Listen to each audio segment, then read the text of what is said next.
On a Wednesday in January of 2014, I was lucky enough to start the year spending a day with Professor Danillo Coltro, leader of Gracie Barra Central Coast in New South Wales.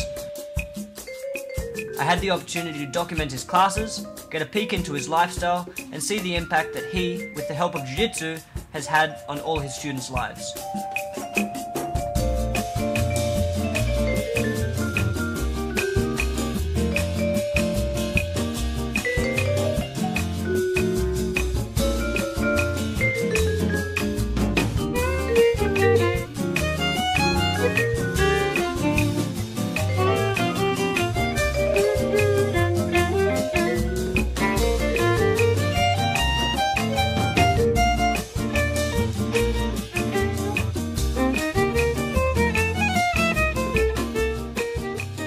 I arrived at Danillo's gym just before 10 AM, just in time for his morning class. I got to see some cool guard passing techniques, and then nothing but hard training.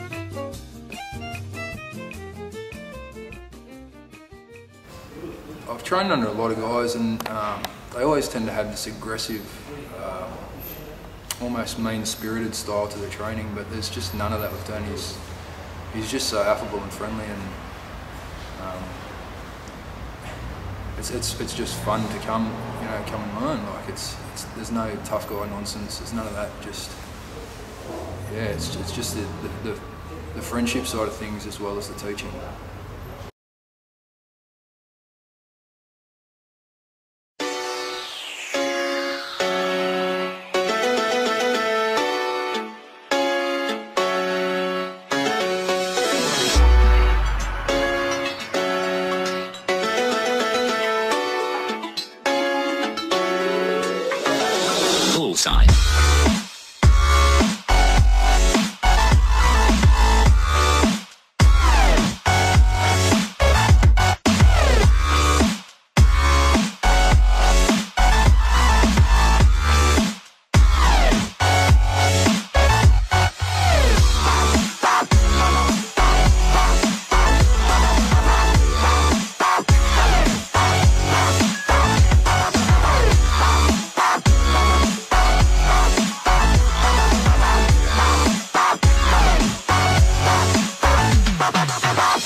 Side.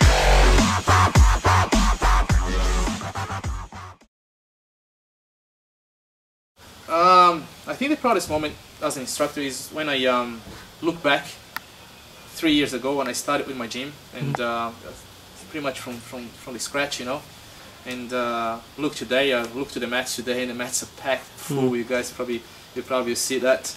Lots of students, and for a moment sometimes I step out of the mats and just watch my students, and they're having fun, they're having a good moment. I think now that's my proudest moment, see how much we grow, and just see my work being somehow good, because if I have that many students now, that's a reason that I'm doing a good job.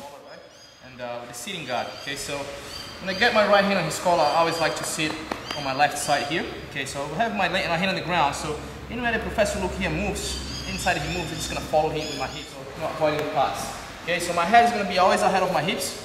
Make sure you're doing that, otherwise if you start to go back here, it's easier for him to flat me up and then go for the pass. Okay, so sitting on my side, first one you're going to do, you're going to do the collar drag, so we're going to kick my leg out, hand on the ground, I'm going to move my hips out as I drag him. Okay, as soon as I drag him, I'm going to put the weight on the collar. Right here, see, put the weight like you're riding a bike, you're accelerating a bike here, so that's harder for him to come up. Try to come up, Professor. Even if you be able to muscle the way up, it's gonna take a little time, right? So from here, I'll have enough time to get up to the top, seat belt grip him, and work with the second hook in. All right? My first hook is already in there. Okay? He probably won't be letting me put the hook that easy, right? So then I'm gonna have to work my way, maybe rolling on my shoulder, getting to my side, which is the next chapter there, right? It's gonna be another story. Yeah, I've seen jiu-jitsu affect people's lives in many ways. Like I see kids walking in the gym like shy and low confidence, low self-esteem, and in a few months they're improving that a lot. After the morning class, I got a taste of Danillo's lifestyle. We went back to his place where he made a Brazilian barbecue with sweet potato and salads. Went for a drive to Avoca Beach. Had a look around.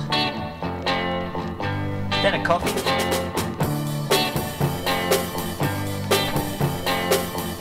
And headed back to the gym to teach kids and then adults again. Check it out, yeah.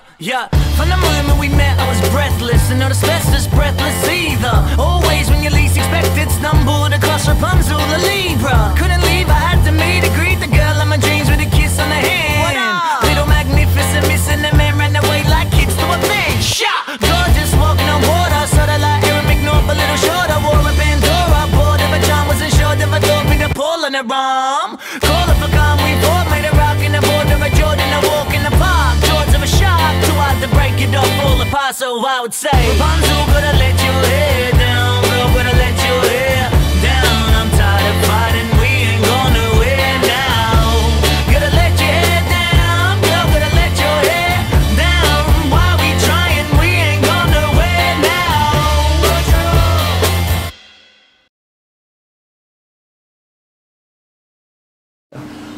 He's taught me confidence. So in order for one position to work, you gotta work with the other ones. Okay, so I'm gonna be here again. Okay, maybe faking up, or even straight away and get the grip, or faking, going for the collar drag. Professor looks start, he get really stiff there, and he's trying to break that grip. So every time he's breaking the grips, he's gonna be arching his back. All right, he's already giving me an opportunity to go here for the paints. Okay, so what I wanna do, I'm gonna pull that in and I push the collar back. All right, if you can stand up here, it's even better. All right, that'll give me more space. So I go here, 1. Okay? Or the other option is, when he pops the leg up, you're just gonna go push and pull, same way, or you gotta be careful here with your arm, right? So always gonna try to lock your elbow in, or even just come up with the leg drag and start past the guard. I think body types, I would say, man, jiu-jitsu is adapted to anyone. You know, like, you see all kind of different body types doing jiu-jitsu and winning competitions and doing well. I think it just adapt to the game, you know, like you see the tall guy with long legs doing like an amazing guard, like doing a really flexible kind of guard, and especially the modern jiu-jitsu now, the beating ball and things like that. You see the stocky guy, little short guy, stocky, being very aggressive and you know, explode a lot. You see the bigger guys having a lot of pressure playing on top. So I think the jiu-jitsu is adapted to anyone, and anyone can do it. Now, if you talk about personalities, man, I think that's probably one of the biggest improvement that jiu-jitsu can give to people's lives, you know? The only barrier I can see, like, in a person is the ego. People with big ego, like, I don't think they suit well in jiu-jitsu, you know? They have to lose that to step on the mat, so otherwise you won't learn. That's I think that's the main thing. Otherwise, it's for anyone, you know? The next one, you're gonna work with a choke. So we're trying one or the other here, right? Between these positions here, you might get the head down. Very often people don't worry about chokes here, right? They try to pass the guard and they forget about chokes. Okay, so what am I gonna do? Even if the head is up there, it's not dropping so much, I can come up, get my bum off the ground a little bit. I'm gonna come up, my hand goes on top of his head, so I go here. Okay, I just reach for the top. And as I go down, I'm gonna pull his head down, and I'm gonna slide my hand under. Okay, so as I pull the collar here now, I'm gonna pull the collar and my elbow gets down, right? It's very important that this hand here as well is doing you're doing like this with your hand, right? So you're going like that. I know you've been hurt by someone else. I can tell by the way you carry yourself.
Thanks for the visit. See you next time. Huh?